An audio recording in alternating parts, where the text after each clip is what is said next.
Assalamualaikum warahmatullahi wabarakatuh. Nuwun para kadang kula sepuh ingkang kinurmatan. Para kadang kula nem ingkang kula tresnani. Sumangga kula dherekaken muji syukur dhateng ngarsanipun Allah Subhanahu wa taala. Ingkang sampun paring rahmat kanugrahan dhateng kita sedaya. Satemah ing wanci menika kula miwah panjenengan saged makempal wonten ing adicara menika.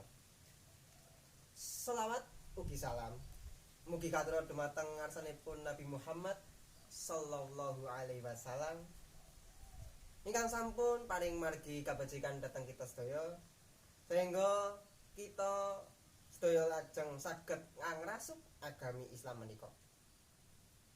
Kaparenga kula ngaturaken adicara rapat utawi pepanggihan ing dalu menika ingkang sepisan pambuka. Kaping kalih inggih menika atur pambagya dening Ketua Pemuda. Kaping 3 pirembagan program kerja. Kaping sekawan penutup. Mekaten kala wau menggah adicara ingkang sampun karangtam. Sumangga ngancik adicara sepisan pambuka. Semoga adicara kabuka kanthi wawasan basmalah sesarengan. Sumangga. Bismillahirrahmanirrahim. Matur nuwun, mugi kanthi wawasan basmalah pepanggihan ing dalu menika ngasilaken pirembagan ingkang manfaat. Salajengipun atur pambagya saking Ketua Pemuda dumateng Mas Imam Nur Haki. Sumangga.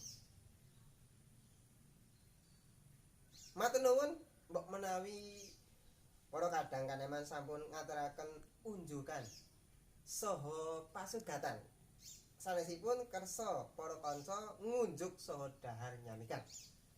Adicara salajengipun pirembagan program kegiatan kangge ngrembag menika kula pasrahaken dumateng Ketua Pemuda nuninggi Mas Imam Nur Haki. Sumangga. Kanthi mekaten adicara rapat ing wanci menika sampun paripurna.